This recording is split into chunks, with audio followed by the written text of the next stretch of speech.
How did Antonio Brown go from being the best receiver in the NFL, making plays like this, to this? Or this?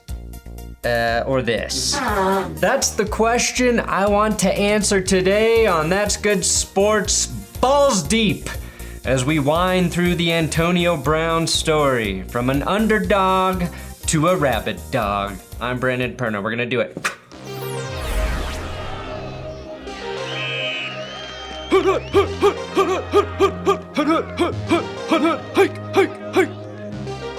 Yes, Antonio Brown was once an underdog we all rooted for. The Antonio Brown story has been a long, wild ride, but we need to go back to the beginning. No, not that far. To the beginning of Antonio Brown's football career. College football. Coming out of Central Michigan, Antonio Brown was 2 yards and 7 receptions away from having 3 straight 100-plus reception and 1,000-yard receiving seasons, with quarterback Dan Lefevre feeding him the ball, who, like AB, was drafted in the 6th round. It's a bit hard to get noticed at a college like Central Michigan, which is one reason AB was a 6th round draft pick by the Steelers in 2010. But if you were watching him, you would have noticed that he was getting better each year, and he had some of the best hands in the NCAA. Initially, he was recruited to play at West Virginia, but followed Coach Butch Jones to Central Michigan to play there. I mean, who wouldn't follow this man wherever he went? One way players at smaller schools get noticed is to play well against top-flight college programs, which AB did opposite Georgia's Matthew Stafford and running back Noshawn Moreno. Sure, Georgia beat Central Michigan's tail 58-17, but Brown was essentially the only player on offense to do anything in that game. Crazy to think all 3 of those players eventually played in Super Bowls. In his final season at Michigan, Antonio Brown had 42 rushing attempts, in addition to his 110 receptions, totaling 12 TDs and 341 rushing yards, a very Deebo Samuel-like season. Plus, AB was producing as a returner, totaling 5 punt and kick return TDs. That's the kind of production scouts drool over on special teams, which ultimately probably got AB drafted. A developmental receiver from a small school who can contribute on special teams but doesn't have the off-the-chart measurables is the definition of a late-round pick. And that's exactly where AB went at pick 195, to the Steelers. You should know that. AB's rookie season was pretty uneventful, as he was vying for playing time behind Mike Wallace, Hines Ward, Emmanuel Sanders, and Antoine Randall L. But he did rip a kick return to pay dirt in his first career NFL game, becoming the first player since 2001 to do so. And by year 2 in the league, Big Ben targeted AB 124 times, and he quickly became the number 2 receiver behind Mike Wallace and had 1,108 receiving yards in just his 2nd season.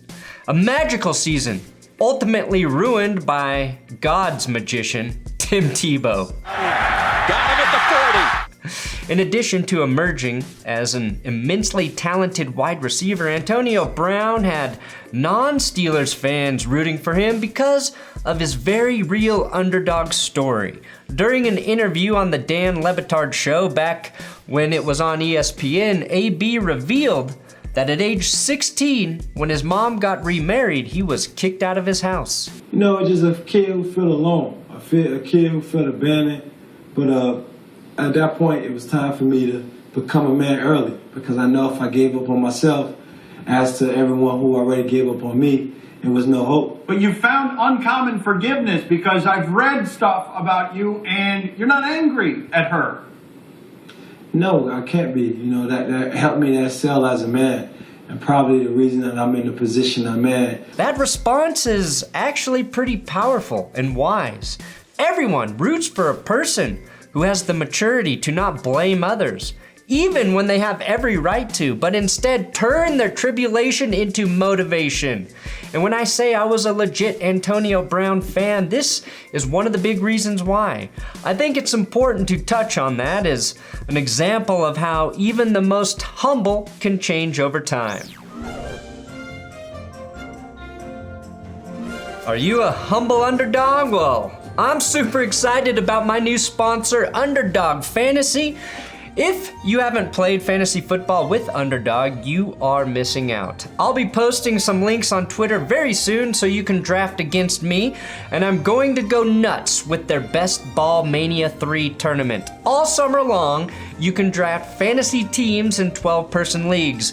Once you draft, you're done, because Underdog Fantasy automatically uses the best performing players from your team to tally your score every week of the season. There's no waivers, no trades, no in-season management, no worrying about leaving your highest scorers on the bench. You draft it and you forget it. And the person who won the Best Ball Mania tournament last year selected their team in June. So my advice to you is to draft as many teams as you can afford for a chance to win massive prizes, with $10 million in total prize money right now and $2 million going to the first place winner.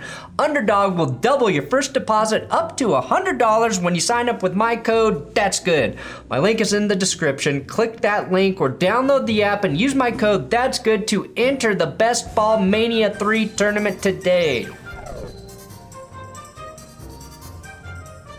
Still an underdog, in 2012, AB's production was limited by an injury, but in 2013, as the clear-cut number 1 Steelers wideout, he burst onto the NFL scene as a bona fide weapon in the passing game. I like to recognize the beginning of Antonio Brown's career when he kicked Browns punter Spencer Lanning in the fucking face. Ian Eagle was pretty damn good on the call too. Brown is off to the races. Hurdles, kicks a man, and a flag is thrown. Now that may be the first time non-Steelers fans really became aware of AB. I jokingly said that's when his career started, but maybe that was the first sign AB was a little off. This primetime game against the Bears was another business is booming introduction to the football world. After watching Big Ben's lifeless noodle arm the last couple years, we forget how well he could sling it. AB had 196 receiving yards and 2 touchdowns while Jake Cutler was sulking on the sideline. Sulking during a victory. Any pro player can have huge statistical performances, but AB's stood out due to the types of catches he was securing. High and outside, no problem. A little far in the back of the end zone, no problem. He one-hands the ball to himself and gets 2 feet and a knee down. He was criminally talented. But again, the signs that Antonio Brown was at the very least a little bit volatile off the field was evident prior to the perfect hit. Brown is still down. That's, of course, flagrant. Now, when talking about AB, people love to remember him as a picture-perfect player until the infamous Vontaze perfect hit that severely concussed him. I'm inclined to believe, though, that his turbulent upbringing, like most, had long-lasting effects that AB never was able to properly address. Do you have a therapist in your life? I mean, I tried it through the NFL, but I don't really got time to consult with random people I don't know about my mental space or how I look at things. Most of the people from different forms of the world, like I'm from the pit. Most of the people we talk to, they from the palace. So how your lenses look at life is not how mine's is. Regardless, his production skyrocketed like a phallic-shaped Bezos rocket ship. Oh, that's a big load! AB's run from 2013 to 2018 is one of the best by any receiver in NFL history. 1499, 1698, 1834, 1248, 1533, 1297. Those aren't random years through the course of history. Those are his regular season yardage totals. That's a Hall of Fame streak similar to his peers like Julio Jones' stretch in Atlanta and Calvin Johnson's run in Detroit. During that run, he amassed 4 All-Pro team nods and finished second in voting for Offensive Player of the Year in 2015. And his most dominant pro performance came against the Raiders. Week 9 of 2015, Brown went off for 284 receiving yards on 17 receptions. Shockingly, he didn't have any touchdowns in that game. He was 166 yards shy of breaking 2,000 that season and had 3 games that year where he was right around the 200-yard mark. It's hard to overstate how dominant AB was. And unlike Julio Jones and Megatron, who tower over DBs at 6'5" and 6'4", AB is just 5'10". Now, friend of the show, Adam Rank, wrote an article back in 2017 framing AB as the best wide receiver of the last 20 years. Rank compared his production to all of the greats of his time: T.O., Larry Fitzgerald, the true perfect man, Marvin Harrison, Megatron, and AB's numbers, as you can see, were on par with all of them. And Rank noted that if AB finished 2017 with 100 receptions, he'd be the first ever to have 5 straight 100-catch seasons. Brown went on to do that, and again the following season, giving him an incredible 6 in a row. Randy Moss and Jerry Rice combined for 6 seasons with 100 receptions and 1,200 yards, tying Antonio Brown. Statistically speaking, Brown was in the conversation with the all-time greats, but that kind of came crashing down, as 2018 would be his last full season of production. When did the downfall begin? Many people like to believe this moment is when everything changed for Antonio Brown, when he morphed from a choir boy into an incoherent bad boy, making poor decision after poor decision. I think it would be far too convenient to be able to point to a singular moment like this and say that's when AB's personality changed, that one concussion, versus what I believe truly happened: a gradual shift in personality as Antonio Brown climbed the ladder of success and found more and more money and power. That's not a story relegated to just AB. Power changes people, maybe more so than even money. But just to touch on the CTE angle, you need to remember CTE develops due to repeated head trauma. There's a real chance that is happening with AB, because we have no clue how many concussions he's had dating back to childhood football. You could really tell, though, that something was wrong when AB woke up and decided a blonde mustache was the best choice for his face. And also at the end of 2018, when the Steelers benched AB before a Week 17 game that they needed to win to get into the playoffs. It turns out Brown had thrown a football at Ben Roethlisberger during practice that week, which is ironic as hell since that's what Big Ben did to AB for work. But AB was also mad that second-year wide receiver Juju Smith-Schuster was named team MVP. I think putting up 1,400 receiving yards is worthy of team MVP. But the honeymoon between Big Ben and Antonio Brown was over, and those two literally played the newlywed game together for a Fox segment. What number did Antonio wear in college? Which college? Boomin University. The part where they asked AB if he thought he could finish his career with as many sexual assault settlements as Big Ben was ultimately cut for time. AB's frustration, though, with Roethlisberger cranked up to 11. After Big Ben blamed Brown for the game-losing interception he threw to defensive lineman Shelby Harris. We lose a game, he like, damn, AB should have ran the better route. Bro, you threw the shit to the D-line, man. How the fuck I'm gonna run the better route? Mike Tomlin had been annoyed by Brown after he live-streamed from the Steelers' locker room when Tomlin was addressing the team a year prior. It was foolish of him to do that. It was selfish for him to do that, and it was inconsiderate. Off-field issues were also stacking up for AB. He was sued for throwing furniture off a 14th floor balcony. already assembled furniture, so he couldn't even use the IKEA excuse. This may have gone unnoticed, but he apparently nearly hit a child while flinging ottomans off his balcony. Very soon after the 2018 season, Brown was found guilty of reckless driving after getting clocked going 100 miles per hour in a 40-mile-an-hour zone, and he and the Steelers agreed that a trade would be in their best mutual interest. Their first trade partner was not in fact the Raiders, it was the Buffalo Bills. The trade was nearing completion when Brown basically said, "No way am I going to that loser-ass team and catching passes from that guy, Josh Allen, who only completed 53% of his passes last year. Josh Allen and the Bills will never amount to anything," he said as he stormed out. So Antonio Brown said no to the Bills and yes to a much more functional, promising organization, the Oakland Raiders, who gave up a 3rd and a 5th rounder to acquire AB in March of 2019. This is where shit hit the fan for Antonio Brown. So I'm gonna run through the craziest 2 months of Antonio Brown's career with the timeline of events. August 3rd, Antonio Brown posted a picture of his fucked up feet after getting frostbite from not wearing proper footwear during a cryotherapy session. Even Rex Ryan was like, "Oh God, those feet are gross, get them away." August 9th, Brown files a grievance to keep wearing his old helmet, which had been banned.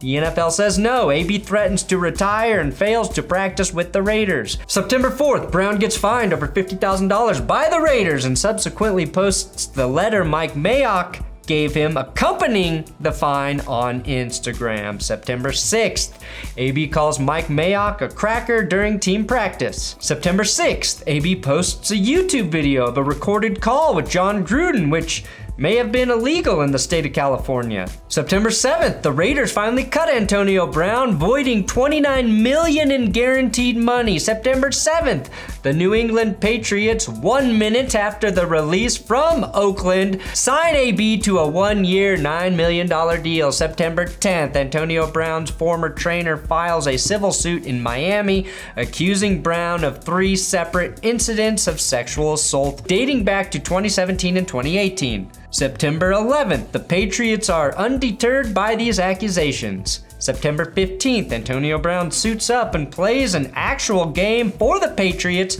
racking up 54 yards and a touchdown in a win against the Miami Dolphins. It led to this kind of incredible moment where you had Josh Gordon and Antonio Brown celebrating as members of the defending world champion Patriots. September 16th, Brown's former trainer and accuser meets with the NFL while another sexual assault allegation dating back to 2017 emerges. September 19th, Antonio Brown sends threatening texts to the new accuser, who reaches out to the NFL informing them of his conduct. September 20th, the Patriots are forced to release Antonio Brown after he was on the roster for less than 2 weeks. And that essentially ended the craziest 7 weeks anyone has ever had in NFL history. And if you don't really remember, it's hard to overstate how huge of a story this was in sports. There was something new every single day. It was on the NFL Network, ESPN, it was on HBO with Hard Knocks. It was like COVID, you couldn't get away from it. It's contagious, bro. It was simultaneously very sad, very exhausting, and 100% entertaining. Aside from, the sex crimes. And like with Big Ben and Jameis Winston, conveniently never seem to get brought up anymore. AB's reputation has morphed into that of a malcontent goofball who can be hard to work with, as opposed to an alleged rapist who allegedly did some really bad things, but quietly settled those cases and the NFL looked the other way. We don't really hear much from Brown again until 2020, when he was arrested for battery and burglary in an altercation with a truck driver. A moving truck driver he hired. Now that might have been a big story, but it was overshadowed by COVID, which dominated the news cycle in a way that even Antonio Brown could not compete with. Before the 2020 season, the NFL made sure to cover its bases and ended up suspending AB for half the season after they said he violated the personal conduct policy, which may have been an understatement. This suspension, though, to be very clear, was not related to his sexual assault allegations. It was for all the other stuff. AB eventually settled that case in court, and again, the NFL forgot it happened.